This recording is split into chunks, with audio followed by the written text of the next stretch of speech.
Bueno, muy bien. Muchísimas gracias de verdad a todos por su presencia. Un saludo muy especial y afectuoso al señor embajador de los Estados Unidos en Colombia, el señor Philip Goldberg, también a su equipo de trabajo en la Embajada de los Estados Unidos. De igual manera a María Claudia Lacutir, muchas gracias por la invitación. Me complace mucho estar aquí. Teníamos pendiente la posibilidad de estar o no estar, dependiendo de un viaje, pero logramos organizar que el viaje fuera con posterioridad. Eso significa que voy a tener que retirarme con cierta, digamos, urgencia de tiempo, pero aquí estaremos presentes para esta conversación. Pero muchas gracias por la invitación, me parece que llega en buen momento y a tono con lo que necesitamos para poder construir a partir de esos retos que se han definido y que además tú has definido y también propuesto en esta conversación. A Nicolás Urrutia, consultor económico y político de Control Risk también, y a todos y cada uno de los empresarios aquí presentes. Me complace mucho estar aquí en AmCham para esta reunión. María Claudia me dijo que hay que trabajar aquí o que hay que compartir con ustedes las políticas del gobierno para incentivar exportaciones, inversiones y turismo. Voy a hacer algo de ese estilo, pero voy a tratar de enmarcarlo de una forma quizá distinta. Saludo también a la viceministra de Comercio Exterior, Laura Valdivieso, aquí presente. Y quiero arrancar tal vez haciendo una reivindicación de lo que ha sido la propuesta de gobierno sobre la cual estamos construyendo. Una propuesta de gobierno que se ha centrado en tres elementos, como ustedes ya lo saben. El primero de ellos es el compromiso con el emprendimiento. Aquí es importante señalar que el emprendimiento no se entiende solamente como la creación de nuevas empresas, se entiende como la promoción también de empresas existentes y el desarrollo empresarial del país. De la misma manera, ese compromiso con la legalidad. Y la legalidad significa, en principio, dos cosas. La primera es una lucha activa contra la corrupción, pero la segunda significa seguridad jurídica y naturalmente el respeto a normas existentes. Algo sobre lo cual hemos insistido recurrentemente y lo hicimos, entre otras, en el Consejo de Empresas Americanas, el Rule of Law, cómo garantizar esos espacios de seguridad jurídica. La suma del emprendimiento y la legalidad es la que logra la construcción de equidad. Equidad significa oportunidades, equidad significa empleo, equidad significa el compromiso con el medio ambiente y con la sostenibilidad. Y el fundamento de este planteamiento es que no hay mejor camino para generar empleo, para construir equidad o para generar oportunidades para todos que el camino de la suma de esa legalidad y de ese emprendimiento. Esto es lo que ha llevado al presidente Iván Duque en los distintos escenarios nacionales e internacionales a insistir que la propuesta sobre la cual se ha estructurado este modelo de desarrollo empresarial y productivo es centrado en que Colombia sea un país atractivo a la inversión, a la iniciativa privada, sea nacional o sea internacional. Lo que él ha llamado un business friendly country, que significa un país en donde efectivamente exista las posibilidades para el desarrollo de esa iniciativa empresarial. Y esto no es un tema que queda simplemente en un discurso. Ese es un tema que queda, entre otras, además reflejado en compromiso del Plan Nacional de Desarrollo. Cuando el plan señala el tránsito del orden de un 21, un 22% de inversión en el Producto Interno Bruto a cerca del 27%. Ese es un tránsito que además es bastante desafiante porque incluso se ubica por encima de muchos, quizá la mayoría de los países OCDE en esa relación inversión y total del Producto Interno Bruto. Una iniciativa privada que además genere externalidades positivas en mayores niveles de productividad y que a su vez esa productividad genere esa mayor atracción de inversión, mayores niveles de competitividad, más exportaciones, más empleo y más sostenibilidad. Para lograr ese camino, y ahí es donde viene la respuesta a la primera parte de la pregunta que señalaba María Claudia, ¿cuál ha sido la política general? Yo la puedo resumir quizá en una sola expresión: cómo construir en el país un modelo tapete rojo, red carpet, para el desarrollo y atractividad de esa inversión. Ese modelo de tapete rojo tiene por lo menos 4 componentes. El primero de los componentes es el componente fiscal, al cual me referiré posteriormente. El segundo de los componentes es el componente regulatorio, también sobre el cual hablaré posteriormente. El tercero es el componente financiero y el cuarto es el componente institucional. Quiero, en primer lugar, hacer referencia al componente institucional. ¿Cuáles han sido los elementos sobre los cuales hemos venido construyendo ese componente institucional? Yo podría señalar varios ejemplos, pero quiero insistir sobre algunos, quizá los más relevantes. El primero de ellos es toda la hoja de ruta crítica que se diseñó alrededor del tema de zonas francas. Lo primero que nosotros señalamos es reivindicamos el papel y la importancia de la zona franca. Decir esto puede sonar redundante, pero no era el escenario sobre el cual nosotros empezamos a trabajar.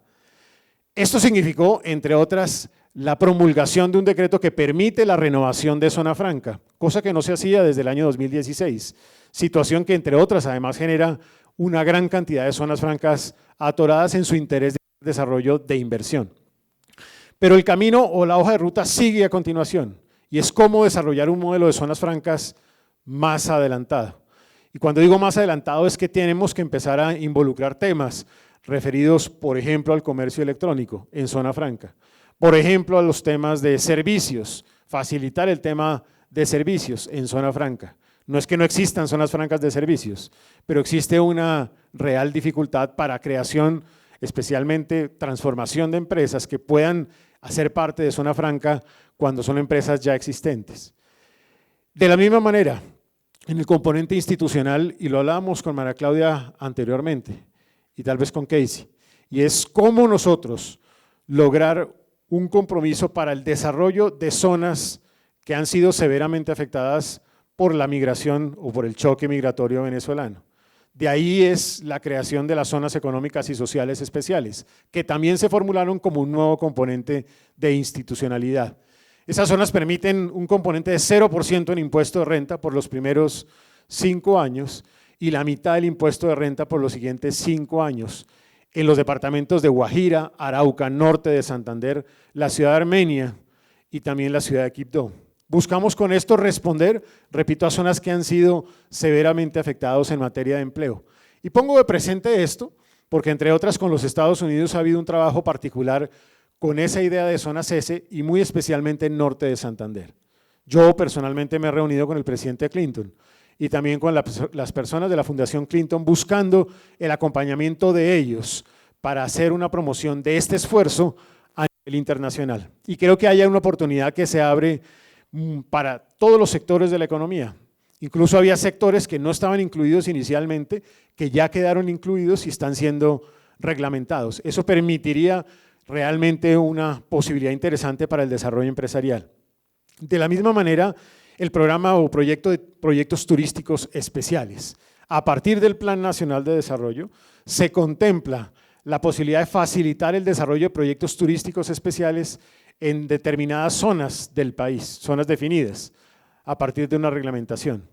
Esto va a facilitar especialmente lo que son temas de licencias en el orden ambiental y en el orden también de ordenamiento territorial. De hecho, venimos trabajando ya con algunos inversionistas internacionales y nacionales para el aprovechamiento de esta modalidad de proyectos turísticos especiales. Está en ciernes y para discusión un proyecto de renovación el tema de Plan Vallejo. Y de la misma manera se ha venido trabajando también en algo que es fundamental desde el punto de vista institucional, que son los pactos. Son 22 pactos en distintos sectores de la economía que buscan identificar cuáles son esos cuellos de botella que merecen ser solucionados y algunos esfuerzos también del sector privado buscando un compromiso en generación de empleo, en exportación y en aumento de ingresos. Estos son algunos de los componentes de eso que yo llamo una agenda institucional, que se complementaría naturalmente con esfuerzos de distintas carteras en infraestructura, en lo que se ha denominado el Marco Nacional de Cualificación en Educación, especialmente para el tema de oficios, en innovación, entre otros temas. En materia financiera, creo que los avances importantes han sido, primero, los componentes propuestos por la misión en el mercado de capitales, los avances propuestos también a continuación en lo que es regulación fintech y algunos proyectos y programas de fortalecimiento de Bancoldex como banco de desarrollo. Bancoldex logró colocar el año pasado cerca de 5 billones de pesos y a través del Fondo Nacional de Garantías también logramos una participación activa de cerca de 14.96 billones de pesos del Fondo Nacional de Garantías para tratar de dar ese componente de garantía en los préstamos que tiene el sector financiero de desarrollo. Pero quiero concentrarme ahora sí en el componente fiscal. La política, como lo decía anteriormente, es una política que busca fortalecer el espacio competitivo tributario para el sector privado. Y la ley de financiamiento, hoy posteriormente ley de crecimiento, contempla beneficios reales y concretos en materia tributaria que buscan justamente generar esa competitividad fiscal. Los elementos más importantes de esa reforma tributaria son, en primer lugar, la reducción en el impuesto de renta. Esa reducción en el impuesto de renta se complementa con el descuento de IVA de bienes de capital al 100%, que ha sido un detonante, entre otras, además de las importaciones de bienes de capital, como lo estamos viendo en el año 2019 y de nuevo en el 2020. De la misma manera, contempla la eliminación gradual de la tributación sobre renta presuntiva, que entre otras, además, es muy complejo, especialmente para el sector del emprendimiento. Todo esto, sumado, tiene un impacto de entre 10 y 15 puntos porcentuales sobre la tasa promedio de tributación del país. A eso se suman los incentivos en el sector agroindustrial y en el sector de industrias creativas, 0% en renta en industrias creativas por 7 años, con un mínimo de empleos, y 0% en renta también por 10 años, en ese caso para el sector de agroindustria, con un tope de inversión. Esos son elementos nuevos que están allí en la ley de crecimiento que permiten también aprovechar estos sectores productivos.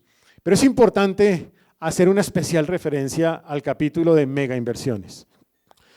La ley de crecimiento económico contempla un beneficio para esas grandes inversiones, más de 330 millones de dólares, un beneficio que incluye la tasa más baja de tributación, una tasa de tributación que llega hasta el 27%, con un contrato de estabilidad jurídica a 20 años y la posibilidad también adicional de no tener impuesto ni sobre dividendo ni sobre patrimonio. Este es un beneficio que realmente es significativo porque, como lo discutíamos entre otras ayer con Martín Gustavo Ibarra, puede ser uno de las tasas quizá más bajas, aquí presente, qué pena, una de las tasas más bajas comparado con países similares al nuestro. Entre otras, además, porque esto se ve ahora en la forma como se reglamentó, con la posibilidad de combinar el beneficio de zona franca con el beneficio de megainversión. Y esa es una oportunidad atractiva, especialmente para el grupo de empresas más significativas del mundo, multinacionales y también grandes empresas. Quiere decir que aquí habría, por lo menos en las empresas vinculadas a AmCham, posibilidades para el desarrollo de esa instancia. Yo siento que ahí hay unos elementos importantes desde el punto de vista tributario que lo que buscan es lo que históricamente han buscado. Y esto lo digo porque hoy en día entonces viene la discusión de por qué redujeron el impuesto a las empresas. Pues lo redujimos porque llevábamos 15 años discutiendo en todos los informes de competitividad que el problema del país es que no éramos competitivos en materia tributaria. Entonces, claramente hay que buscar un mecanismo a través del cual seamos competitivos en términos tributarios. Y esto se complementa, entre otras, además en otros sectores. Turismo con el 9% en el impuesto de renta, por un periodo de tiempo también de 20 años. Pero con una ventaja nueva, y es que ya no solamente se trata de más infraestructura hotelera, sino que se incluye ecoturismo, agroturismo, parques temáticos y muelles náuticos, lo que significa que permite el desarrollo de otras formas para este sector.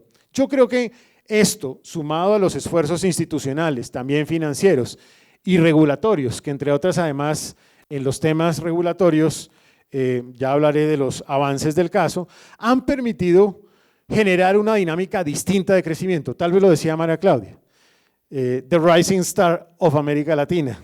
Colombia sin duda alguna es un país que puede catalogarse como el país más atractivo en la región.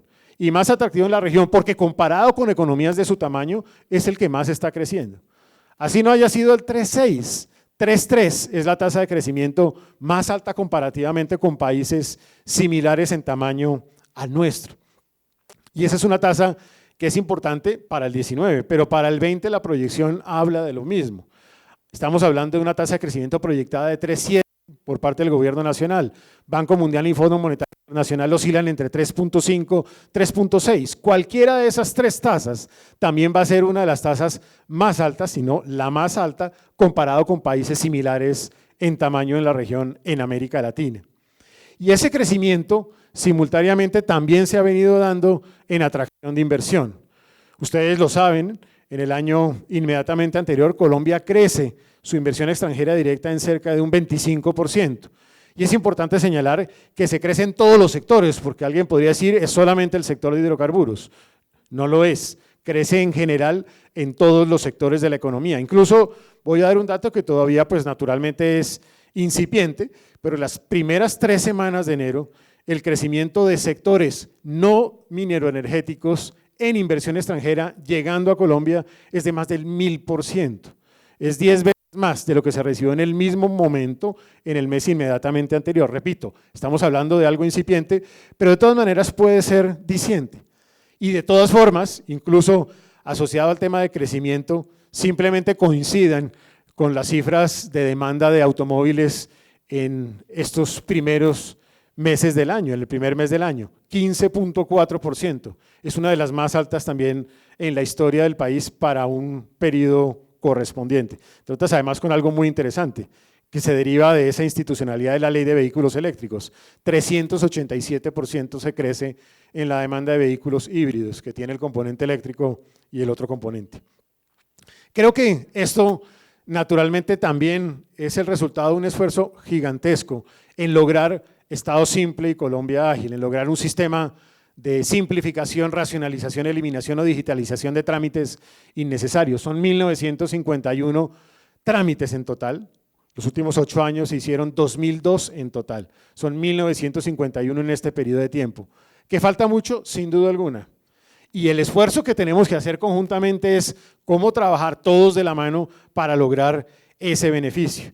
Y ese beneficio que se ha podido ya reflejar en algunos sectores productivos, por ejemplo el sector de flores, que no tiene la responsabilidad ahora de la Carta de Responsabilidad Antinarcóticos en papel, de oficio, que hacía más complejo el proceso de exportación de flores, o los procesos de fortalecimiento del ABUCE, especialmente en licencias de importación, o lo que contempló también en simplificación de trámites del nuevo Estatuto Aduanero, o en algunos trámites también anti-INVIMA en el sector de licores. En fin, yo podría poner 1952 ejemplos de esto que acabo de señalar.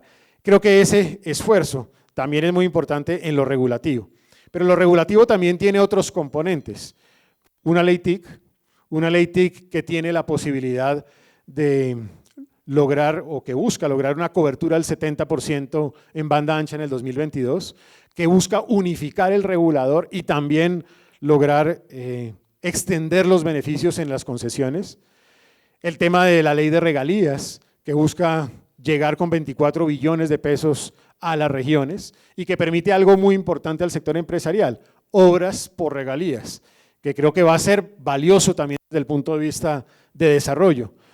El fortalecimiento del análisis de impacto normativo también y en general lo que contempla el Plan Nacional de Desarrollo en distintos sectores de la economía. Esos esfuerzos tienen un resultado directo sobre los sistemas de competitividad del mundo. Y miren, después de casi 10 años en que Colombia no mejoraba posición ni calificación en buena parte de los indicadores de competitividad del mundo, Foro Económico Mundial, IMD, Doing Business, Colombia mejora 3 posiciones en el Foro Económico Mundial y mejora 7 posiciones en el IMD. Es uno de los 3 países que más avanza en el ranking de competitividad de IMD en el mundo. De la misma manera, en Doing Business no mejora posición, pero mejora calificación. Y hay, por ejemplo, una calificación que yo quiero destacar, porque es un primer paso. Yo sé que hay una problemática gigantesca en los temas de logística de comercio exterior, costos y tiempos. Pero es la primera vez que Colombia, y yo lo he revisado de tiempo atrás, mejora su calificación en facilitación de comercio. Hay que hacer un esfuerzo adicional, sin duda alguna.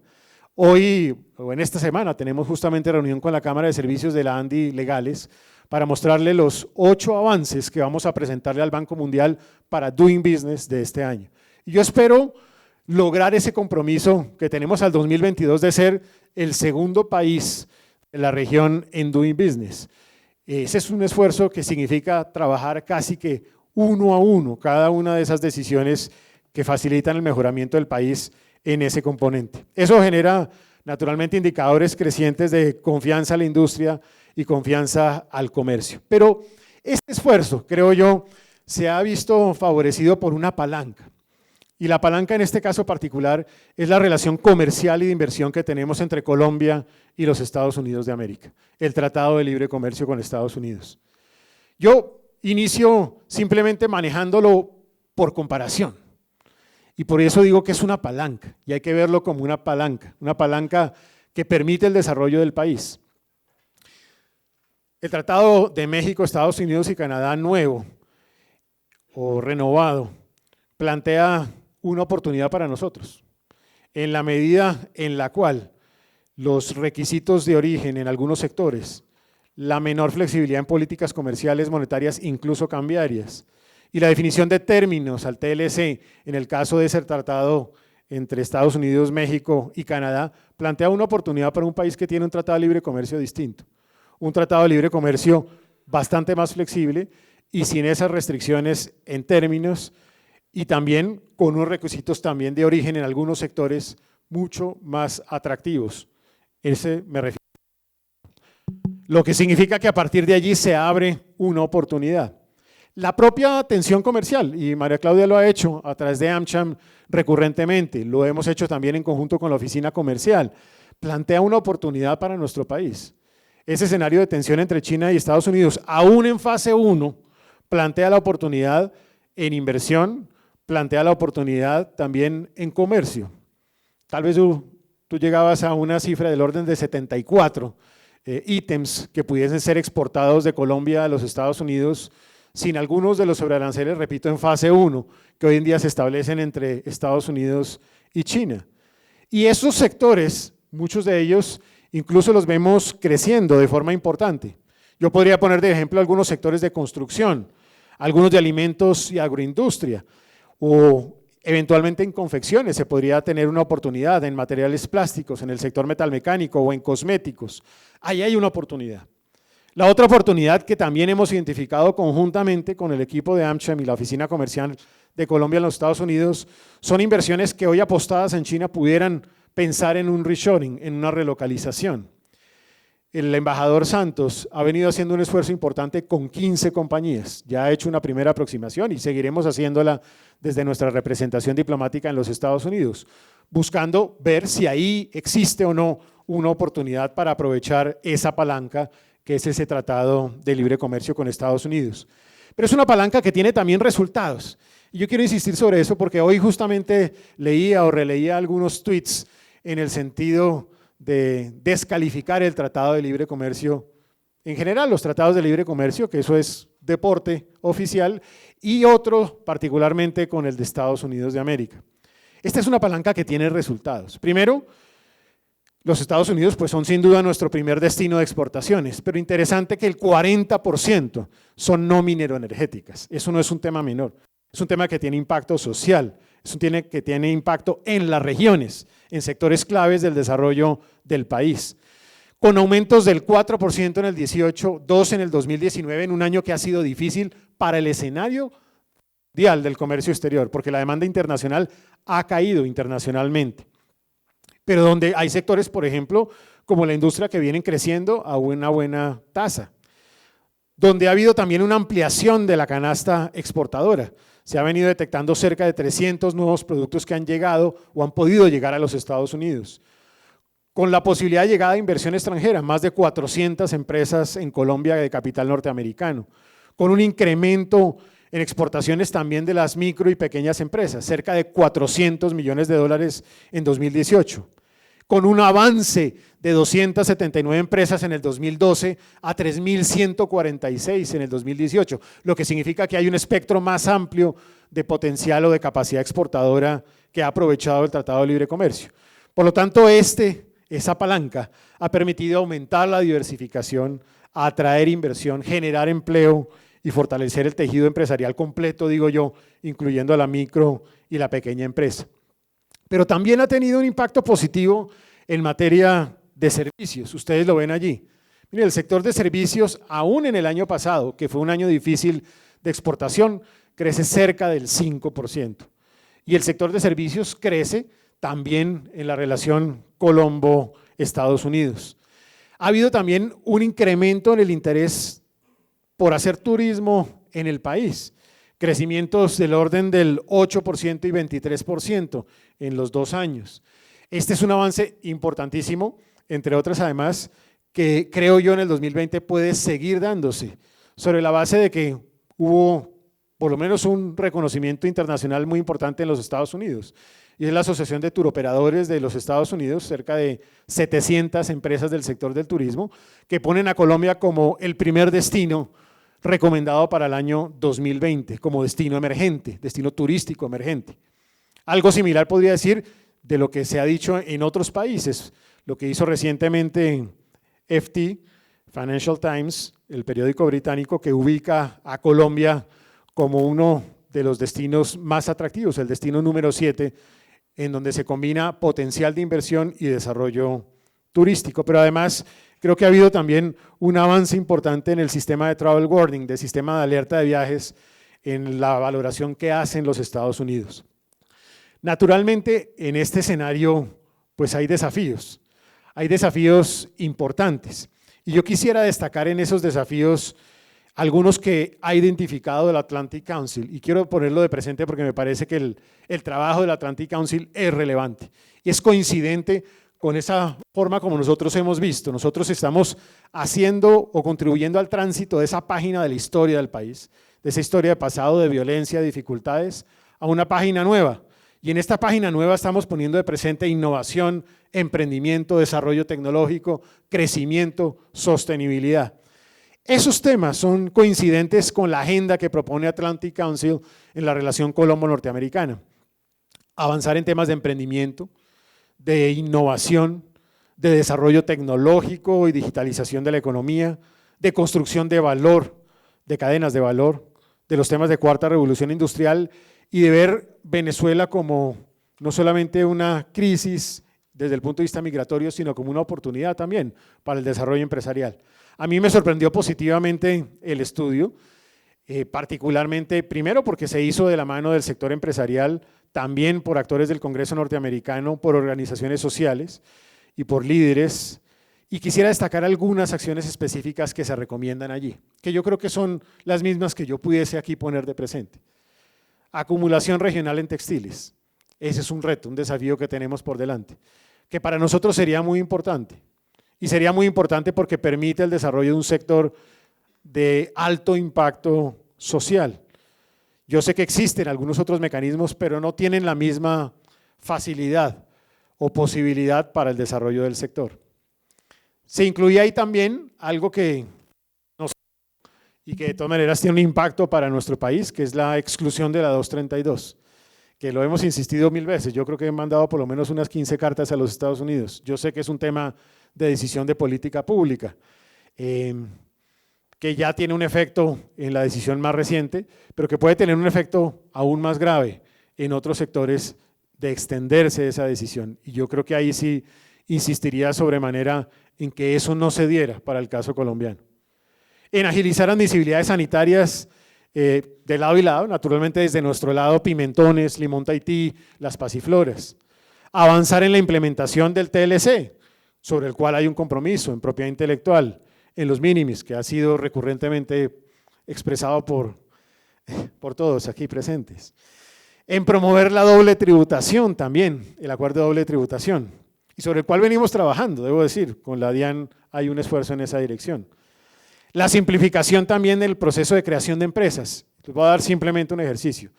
En ese marco del Doing Business, uno de los primeros temas era cómo disminuir el costo de la matrícula inicial para un empresario o un emprendedor. Pues se acaba de tomar la decisión, el decreto lo acabamos de formular, es una reducción de por lo menos 12 veces, es decir, hoy la creación de una empresa en el país permitiría llegar al orden de una tarifa de matrícula inicial de cerca de 34.000 pesos. Ese es un instrumento que naturalmente vamos a presentar al Banco Mundial y creemos que es importante desde el punto de vista de apoyar el emprendimiento. Fortalecer también el trabajo público, privado y la academia dentro del país y con los Estados Unidos. Hace parte de esas recomendaciones del Atlantic Council. Y ese compromiso también en lograr algunos avances en nuestro acuerdo bilateral. Una segunda oportunidad, yo lo llamo es un segundo desafío que tenemos como país y que lo tengo que poner aquí de presente porque así es el tema de diversificar y aumentar nuestra canasta exportadora. Esto puede sonar a disco rayado, entre otras además porque si yo reviso la proporción de exportaciones respecto del PIB antes de la apertura económica es casi la misma de ahora. Entonces es el disco rayado histórico del país, pero tenemos que abordarlo, tenemos que empujarlo. Con la viceministra de Comercio Exterior venimos trabajando en una estrategia que quisiéramos empezar a compartir a partir del 18 de febrero, con algunos primeros elementos de algo que hemos llamado Colombia Exporta Más. Colombia Exporta Más busca justamente identificar caminos a través de los cuales podamos avanzar en nuestra oferta exportable y diversificación de canasta exportadora. Complementa lo que hemos venido haciendo de la mano de otros actores de gobierno en diplomacia comercial, abriendo cerca de 20 mercados para productos nuestros, buscando además un acercamiento en lo regional, porque la estrategia exportadora no puede ser solamente desde Bogotá, desde el centro de Bogotá y tratando de un escritorio diseñarla. Hay que llegar con el sector empresarial, con los actores de gobierno local en las regiones, tratando de identificar en esas regiones qué potencialidades hay y qué oportunidades habría para aprovechar ese potencial exportador. Ya lo hemos hecho en 6 regiones del país, calculamos que vamos a llegar a 10 en la próxima semana o semana y media. Hace un esfuerzo con los gobernadores, con los alcaldes, con las cámaras de comercio, con los gremios regionales, con empresarios en la región, con exportadores en la región. Pero queremos ir un poquito más allá. Y ese poquito más allá significa llegar a la manera como se distribuye hoy el comercio en el mundo. También lo hablábamos ayer, hoy el 75% del comercio en el mundo lo hacen realmente multinacionales. 25% lo hacen las grandes empresas y un 5% las pymes. Y fíjense el dato que acabo de decir, 400 millones de pymes, que es más o menos el 4 o 5% de las exportaciones a los Estados Unidos. Esa es la realidad. Quiere decir que hay que tratar de concentrarse en esas empresas que tienen esa capacidad exportadora sin perjuicio naturalmente de trabajar en esa pequeña y mediana empresa que tiene potencial exportador. No hay que descuidarlo. Y eso significa que va a haber un esfuerzo puntual con grandes empresas y multinacionales directamente trabajándolo nosotros y vamos a buscar la manera para que sea también con el presidente de la República, de tal manera que pudiéramos identificar qué caminos se necesitan para que esas empresas amplíen su capacidad exportadora o se motiven a exportar más si ya están exportando o exporten por primera vez y qué se necesitaría para que eso fuere posible. El andamiaje del componente tributario fue un paso, el andamiaje del componente regulatorio otro paso que sigue su marcha, pero seguramente necesitamos algo más para tratar de lograr que ese sector empresarial tenga esa vocación exportadora. A mí me sorprende siempre y me ha sorprendido recientemente esta encuesta que hizo Confecámaras en donde le hace la pregunta al sector empresarial, todo el sector de Confecámaras empresarial, cámaras de comercio del país, ¿cuáles son sus prioridades? La última prioridad es exportar. Aquí también se necesita un esfuerzo del sector privado, no solamente del sector público. Necesitamos hacer un esfuerzo conjunto entre el sector público y el sector privado para que realmente tengamos esa capacidad de exportación, buscando aprovechar esas oportunidades de las cuales yo señalaba anteriormente. Pero hay un desafío adicional y ese desafío adicional es el desafío de que el camino para llegar allá, el camino para aprovechar esa capacidad exportadora también supone fortalecer la inversión. Nosotros lo hemos venido definiendo como la inversión de eficiencia. Si hay inversión de eficiencia, puede haber más capacidad exportadora. La inversión de eficiencia no es solamente internacional, es también nacional. ¿Cómo lograr atraer inversión o generar más inversión internamente que tenga la capacidad de tener esa vocación exportadora, de elevar productividad, de insertarse realmente en cadenas de valor, de lograr pues realmente aumentar la capacidad de interacción con el mundo? Ese será un compromiso sobre el cual seguiremos trabajando y repito, en el marco de esa reunión del 18 pues seguramente habremos de anunciar algunos caminos. En simultánea con eso, yo creo que hay que solucionar también unos temas estructurales. Estructurales son temas de muy largo plazo que necesitan modificarse, para lo cual estamos seguramente proponiendo un espacio de reflexión, llamémoslo de misión, muy corta, pero de alto impacto, que pudiera tener una serie de recomendaciones al país para algunas modificaciones estructurales de cara a tener más vocación exportadora. Y yo señalaría dos compromisos adicionales. Los dos compromisos adicionales son el compromiso del turismo sostenible y el compromiso también de un nuevo modelo empresarial. Estaba tal vez hablando con Teresa de Armas, ¿está por aquí todavía? Cristina de Armas, estaba por acá, Cristina, perdón. Estaba hablando con Cristina de Armas un poco en referencia a las conclusiones más importantes de Davos. Yo creo que es aquí valioso ponerlas de presente. Simplemente los invito a que lean el manifiesto de Davos. El manifiesto de Davos habla de la necesidad de un sector empresarial que cree valor compartido y sostenido en grupos de interés, que fortalezca el desarrollo con los proveedores, que genere cadenas de valor con ellos y que motive la cooperación con los proveedores, que le dé más valor agregado al cliente, que le aporte a las comunidades y a la sociedad, innovación, uso de datos seguros, proteger el medio ambiente, que respete también a las comunidades locales, en todo sentido. Ese manifiesto es coincidente con el Business Roundtable que se dio en los Estados Unidos en agosto del año pasado, julio del año pasado, en donde 105 CEOs norteamericanos hacían exactamente la misma reflexión. Yo creo que este año 2020 es un año para reflexionar sobre cómo logramos dar a nuestro sistema económico un compromiso mayor con sostenibilidad. Y lo digo entre otras además porque he participado en por lo menos 10 reuniones de conversación nacional. Y en todas ellas, recurrentemente, sale siempre el mismo planteamiento. Entre los jóvenes, entre los emprendedores, entre los empresarios. ¿Cómo lograr un modelo económico más consciente, más preocupado por el medio ambiente, por generar cadenas de valor con los proveedores, por construir también ese valor agregado a los clientes? En fin, me parece que ahí hay un capítulo que también tenemos que desarrollar en este año 2020. Eso hace referencia de pronto a ese ánimo, llamémoslo social, del cual hablaba anteriormente María Claudia. Y el otro compromiso es el de turismo sostenible, en el cual coincidimos con María Claudia y su nuevo libro.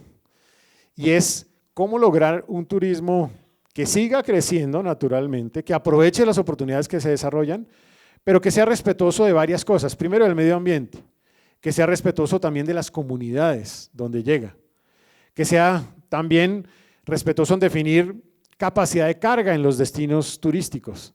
Ese es un compromiso también que tenemos. Que sea respetuoso socialmente.